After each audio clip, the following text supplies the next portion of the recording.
doakan semangat pokoknya buat Quran ini semakin lengket, semakin kenal. Lafdiyahnya kita betul-betul bedah secara lafdiyahnya, itu juga dengan harapan yang kemudian yang dibedah-bedah tersebut terus nempel di sininya ya. Ya, Masya Allah. Ya. Nah sekarang tajwidnya satu ayat aja dulu ya, supaya makin nempel. Ayat pertama ini nempel di sini karena apa? Dibedah terjemahnya, nanti dibedah lagi tafsirnya, dibedah lagi, makin nempel. Lam ya, ada mim sukun. Ada mim sukun bertemu dengan ya. Mim sukunnya dibaca harus jelas. Maka hukum tajwidnya apa? Izhar. Pokoknya kalau ngedengar jelas-jelas berarti dia izhar. Nah, izharnya syafawi karena memang yang harus dijelaskan adalah huruf mim, dan mim ini merupakan salah satu huruf dari bibir. Maka disebut dengan syafawi. Jadi sekali lagi, lam ya idhar syafawi karena mim sukun bertemu dengan ya, maka mim dibaca jelas. Jadi cara membacanya adalah mim dibaca jelas. Lam ya jangan ditahan. Lam ya langsung ya. Tapi juga jangan lam ya. Lam ya. Kenapa? Kalau lam ya berarti mimnya ini mantul. Sementara mim ini bukan huruf yang memantul. Maka lam ya, lam ya, lam ya. Jadi dari bibirnya yang masih tertutup merapat kemudian langsung ke ya. Jangan dibuka dulu baru ke ya. Karena kalau dibuka dulu baru melafalkan huruf ya, Anda berpotensi mimnya ini memantul. Lam ya ya. Lam yakunil ladzina. Lam ya tadi sekali lagi idhar syafawi karena mim sukun bertemu dengan ya, maka mim dibaca jelas. Kemudian lam yakunillah, ada alif lam. Nah, ada alif lam bertemu dengan lam di situ. Mana lam yang kedua? Nah, ditandai dengan tasdid. Jadi tasdid ini lamnya double. Ya, lamnya double. Jadi alif lam dan lam, baru Allah jadinya. Nah, kalau Allah ini alif lam qamariyah atau syamsiyah? Jadi ada alif, lihat ya. Jadi ada ini alif lam sama lam. Ya. Ini asalnya begini. Ya. Allazi.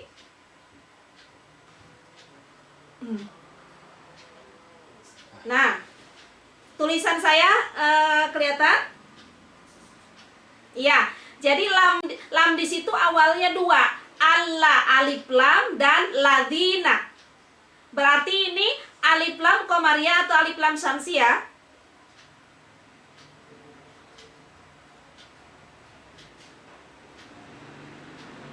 Ada berapa orang yang qamariyah?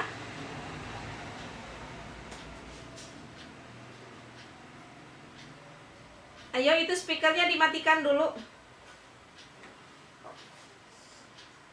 Ya. Allah, perhatikan, alladzina asalnya alif lam dan la. Nah, alif lam terhadap lam itu masuk dibacanya atau jelas?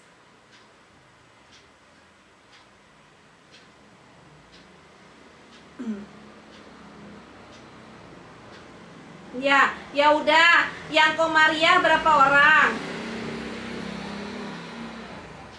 Ya, saya. Yang syamsiyah berapa orang? Ya udah, nanti kita ke warung Padang, yang qamariyah cuma dapat bungkusnya aja. Tapi kalau yang syamsiyah nanti dapat rendang dari Bunda Dian. Kan alif lam berjumpa dengan lam, maka alif lamnya ini dileburkan terhadap lam yang berikutnya. Jadi masuk. Maka alif lam dibacanya tidak jelas. Allah masuk, Allah. Alladzina, maka alladzina ini alif lamnya alif lam syamsiyah. Kenapa? Karena alif lam bertemu dengan huruf lam. Ya, maka alif lam dibaca tidak jelas atau dileburkan terhadap lam berikutnya. Iya, jadi bagaimana? Bisa? Ya, jadi sekarang samsiyah lam yakunil ladzina. Matobi karena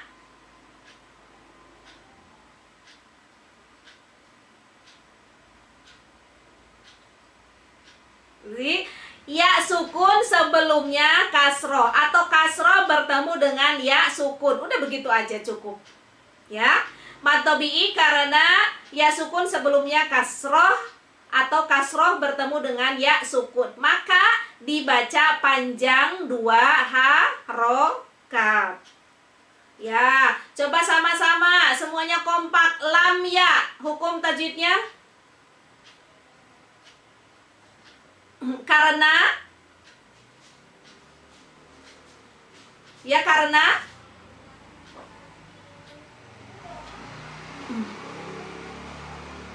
ya mim sukun bertemu ya, maka dibaca mim dibaca jelas. Alhamdulillah. Alladzina Allah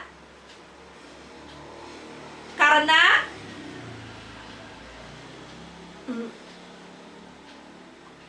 alif lam, ini hukum alif lam ya. Alif lam bertemu dengan lam. Ya, alif lam bertemu dengan lam. Maka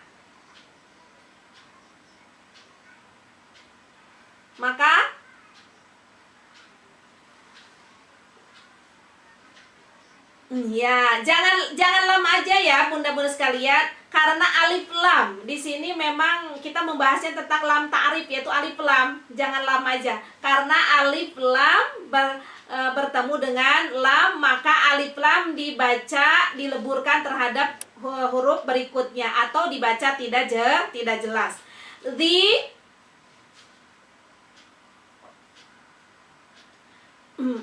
Ya karena ya maka dibaca panjang 2 harokat. Alhamdulillah. Lam yakunil ladzina kafaru min a. Nah, sekarang perhatikan lam yakunil ladzina kafaru min a. Min a. Min a, ada pertemuan nun sukun bersama alif. Nun sukun bertemu dengan alif. Idhar apa? Idhar halqi. Jadi idhar halqi itu nun sukun atau nun mati bertemu huruf-huruf dari halqi, dari tenggorokan ya. Min a yaitu adalah idhar halqi karena nun sukun bertemu dengan alif. Halqi atau alif ya, atau alif atau hamzah. Maka bagaimana cara membacanya? Nun sukun dibaca jelas. Jadi nun dibaca jelas. Kita ulang lagi. Min a hukum tajwidnya. Iya, karena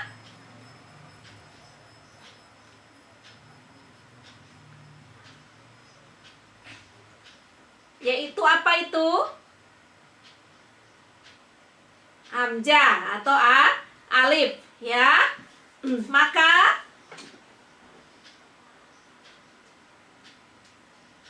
ya, nun yang dibaca jelas bukan alif ya. Maka nun dibaca jelas. Alhamdulillah, sudah bisa semuanya? Insya Allah.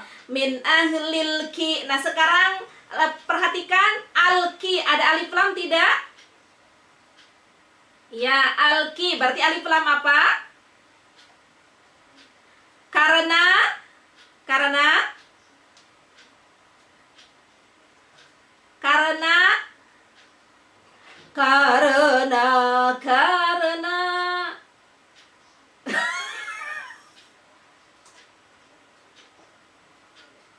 apa Bu Yuli? Dengar?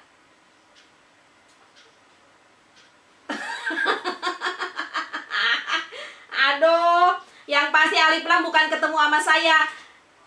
Jadi karena alif lam bertemu dengan kaf, Bunda, kaf. Huruf kaf.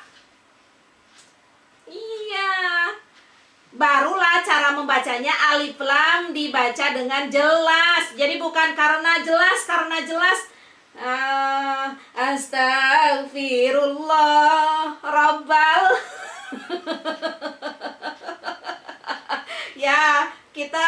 kembali lagi alki, alif lam. Karena, maka.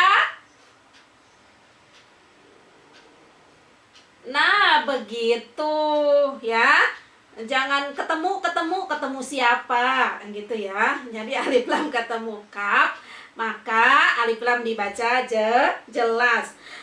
Min ahlil kitabi wal mu, ya kita ulang lagi, wal mu ada alif lam lagi ya, supaya lebih apa? Kita memudahkan untuk bisa cepat apa? Iya, tadi saya lewat aja. Saya lewat gitu ya. Saya ke wal mu alif lam apa? Lagi iya, baru beberapa detik udah langsung sam siapa Komaria lagi.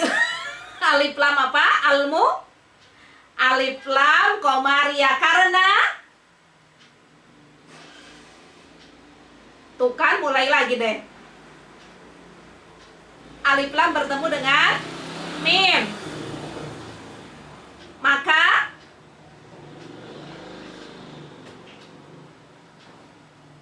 nah begitu, jangan cuma dibaca jelas doang kan, supaya paham apa yang dibaca jelas, yaitu adalah alif lam. Sekali lagi, almu alif lam Komaria, karena alif lam bertemu dengan mim, maka alif lam dibaca jelas. Iya, Masya Allah. Wal musyrikina mufa, ada nun sukun bertemu dengan fa, apa? Ayo, alhamdulillah nih ada 3, ada ihfa sapawi, ada gunnah. Yang mana ya?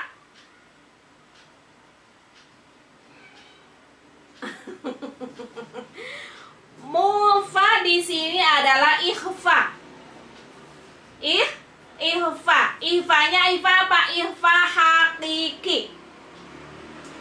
Ihfa hakiki terbagi 3. Ada ba'id, ada wusto, ada qorib, atau ada ab'ad, ada ausat, ada aqrab. Ihfa hakiki terbagi berapa? 3, yaitu ab'ad, ausat, sama aqrab. Ab'ad ini jauh ya, ab'ad, ausat, aqrab. Ab'ad ini jauh. Kapan?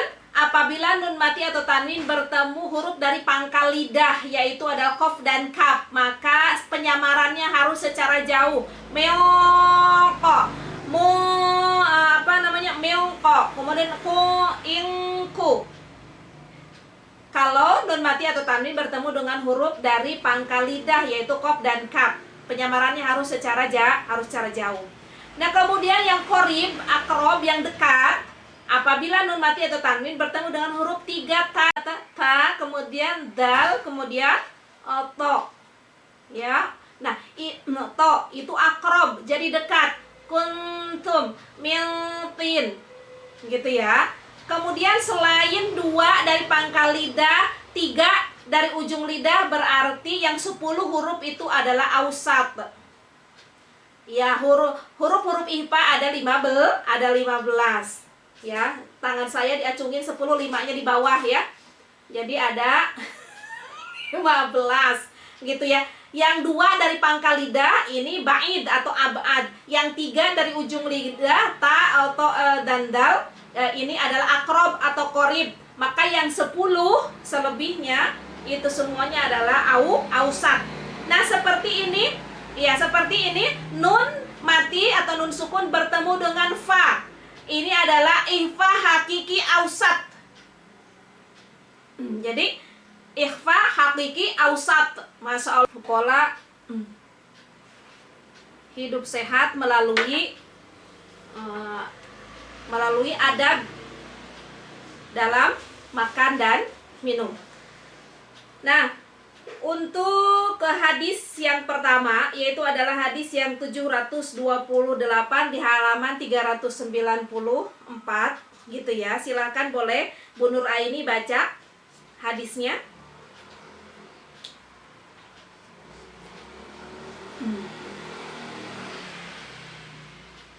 Arabnya 394, halaman 394 ada makan hadis yang ke-728. Babnya ini yang ke-100. Wah, udah loncat. Kemarin bab yang ke-6, kita sekarang udah bab ke-100.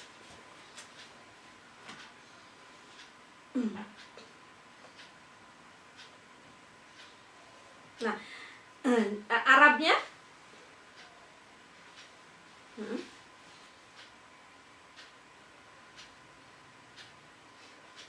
biyami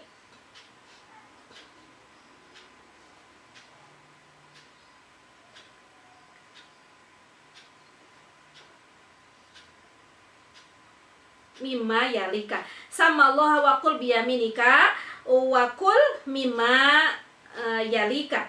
Jadi ternyata adab pertama itu ketika kita makan, apa kata Rasul? Awali ketika makan itu dengan bismillah, dengan menyebut nama Allah. Maka ini akan menjadi pagernya. Ini akan menjadi pelindungnya.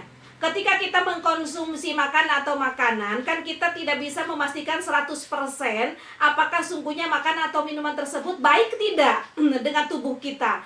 Tubuh kita ini bisa menerima tidak makanan dan minuman yang akan kita konsumsi tersebut. Maka pagari atau lindungi dengan menyebut nama Allah sebelum kita makan dan minum. Sehingga insya Allah dengan penyebutan nama Allah, apapun yang kita makan dan yang kita minum, itu semua akan menjadikan sehat bagi tubuh kita. Itu yang pertama. Dan yang kedua, ketika nama Allah disebutkan, maka iblis ataupun jin pengganggu itu tidak ikut serta ketika kita makan dan minum. Maka adab yang pertama menjadikan pola hidup kita sehat itu adalah ketika makan sebut nama Allah. Yang kedua adalah senantiasa menggunakan tangan apa? Tangan kanan. Kemudian yang ketiga adalah makanlah yang terdekat darimu. Gitu ya. Jangan sampai ini makan tapi kemudian matanya lirik sana, larak sana gitu ya. Malum lagi di undangan, ini masih makan begini tapi matanya di sono ada somai enggak ya? Di sono ada asa Allah. Jaga adab ketika makan ya. Agar apa? Apa yang kita konsumsi menjadikan sehat untuk tubuh kita. Kemudian apa yang kita konsumsi menjadi kekuatan agar akhirnya tubuh ini mampu untuk bisa beribadah dan beraktivitas. Jangan setelah makan malah jadinya males. Nah, hati-hati gitu ya. Jangan-jangan memang terlampau banyak racun untuk tubuh kita. Salah satunya karena makan tidak diiringi dengan lafaz Bismillahirrahmanirrahim. Kemudian yang berikutnya ini saya acak ya karena waktu, nanti Bunda yang secara runut boleh dibaca di rumah. Kemudian berikutnya adalah idza akala hadukum falyadhkur ismallah fa innasiya ayyadhkur ismallah ta'ala fi awalihi falyakul bimayillah awalahu wa akhirahu. Jadi ternyata bismillah itu jangan sampai lupa. Kalau sampai udah pada titik terakhir makanan lupa belum menyebut nama bismillah, sampai-sampai Rasul tetap memerintahkan untuk dilakukan dengan kalimat Bismillahi awalahu wa bismillahi awalahu wa akhirahu.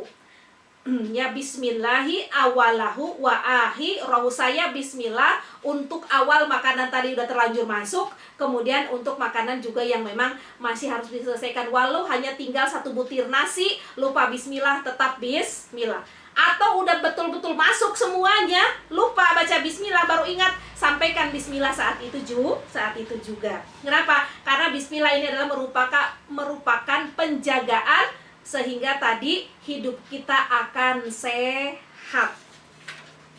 Karena sekali lagi jangan katakan sakit karena kita, sembuh juga karena kita. Kalaupun sakit itu semuanya adalah karena kehendak Allah. Kemudian akhirnya disembuhkan dari penyakit juga karena kehendak Allah. Oh iya, ngomong-ngomong masalah sakit, saat ini sahabat kita Ibu Yanti dan suami gitu ya, menurut informasi yang lalu gitu ya, menyampaikan juga ke saya sedang sakit. Maka kita bacakan suratul Fatihah bersama-sama untuk Ibu Yanti dan suami Ibu Yanti, yaitu adalah Bapak Alif gitu ya. Mudah-mudahan dengan bantuan suratul Fatihah dari kita saat ngaji ini menjadi sebuah wasilah kesembuhan bagi mereka berdua, juga untuk keselamatan bagi seluruh keluarganya. Ya Rabbanas ya Rabbanas ya Rabbanas adhibil ba'asa anhuma wa anhum ajma'in isfi ya Allah wa anta safila sifan illa sifauka sifa'an la yughadiru saqama. Al-Fatihah. A'udzu billahi minasyaitonir rajim. Bismillahirrahmanirrahim. Alhamdulillahi rabbil alamin arrahmanir rahim maliki yaumiddin. Iyyaka na'budu wa iyyaka nasta'in ihdinas siratal mustaqim. Siratal ladzina an'amta 'alaihim ghairil maghdubi 'alaihim waladdallin. Rabbighfir lana wa liwalidina. Amin amin ya Allah ya rabbal alamin. Alhamdulillah ya. Sudah azan. Nah, tadi itu yang disinggung tentang makan.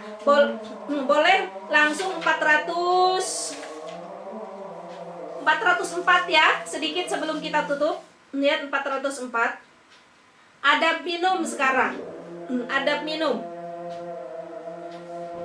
Di hadis yang 757, apa kata Rasul? Anna Rasulullah kana yatanaffasu fis syarabi salasan.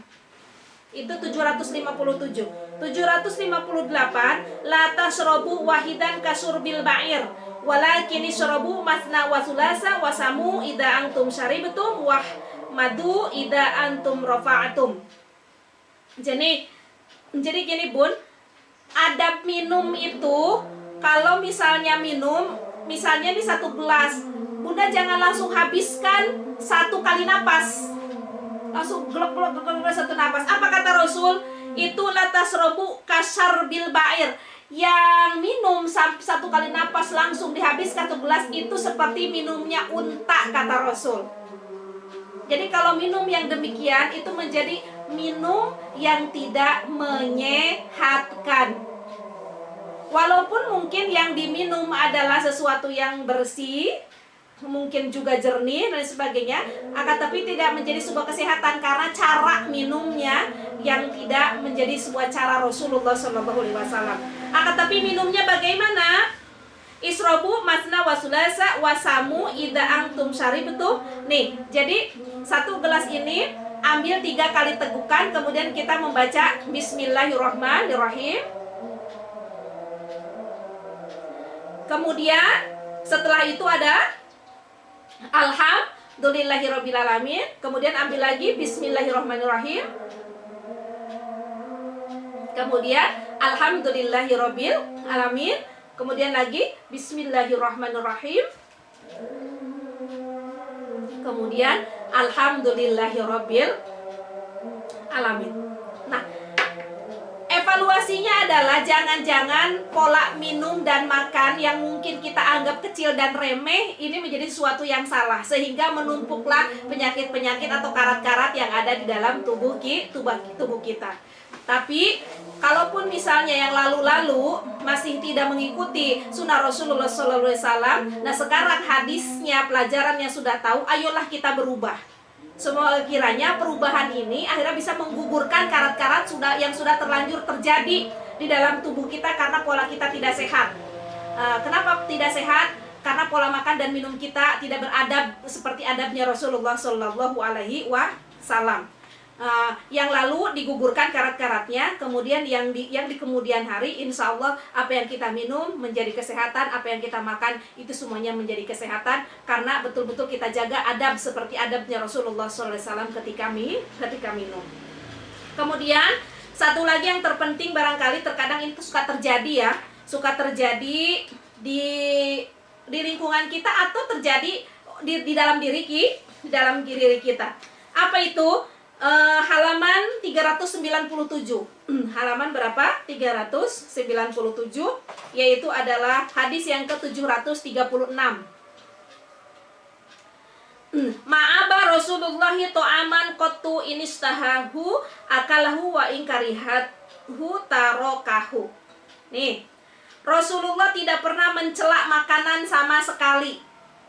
Jika menyukainya beliau memakannya, dan jika tidak menyenanginya beliau meninggalkannya tanpa mencela.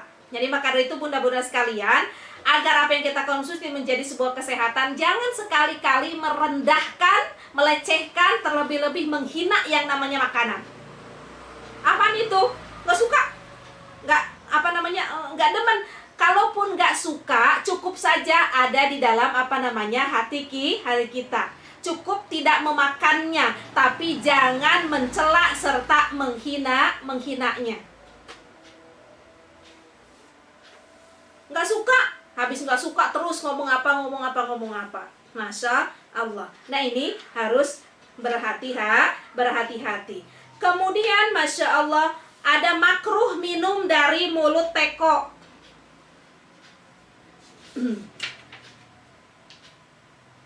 Ya. Jadi 762.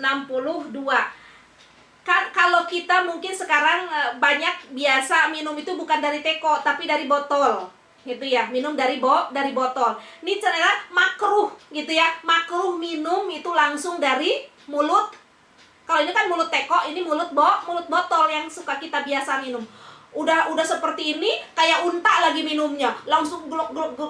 Udah gitu kayak iklan bagaimana? Wah, gitu ya. Habis glok terus kayak melebar-lebar gitu ya minumannya ke sini ya. Allahul Robbi. Itu makruh. Kalau sampai mungkin yang lalu-lalu terjadi pada diri kita, ayo sekarang berubah, kemudian rubah pula pola anak-anak kita cara makan dan minumnya. Pola juga rubah juga pola keluarga kita bagaimana cara makan dan minum. Itu sebaiknya dari botol ini kemudian dituangkan ke dalam gelas. Dari gelas kemudian minumnya adalah secara 3 kali tegukan dengan baca bismillah dan alhamdulillah. Kemudian Masya Allah, ini udah mau selesai tapi kemudian lagi tanggung sedikit lagi. Halaman 406 765. Makruh meniup dalam minuman. Masya Allah, ditiup-tiup minumannya.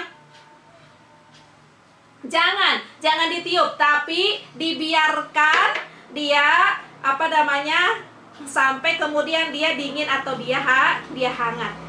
Jadi makruh hukumnya meniup-niup minuman gitu ya, ataupun makanan. Jangan ditiup. Kemudian tadi setelah ditiup, minum dari gelas, jangan langsung dari mulut teko atau mulut kalau kita biasa mulut botol. Masya Allah. Kemudian minumnya duduk, tidak berdiri. Lebih utama minum itu dengan duduk. Sudah?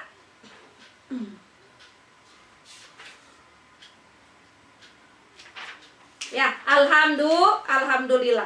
Jadi sekali lagi ini adalah pertemuan pertama pola hidup sehat ala Rasulullah SAW dalam menjaga adab ketika makan dan minum.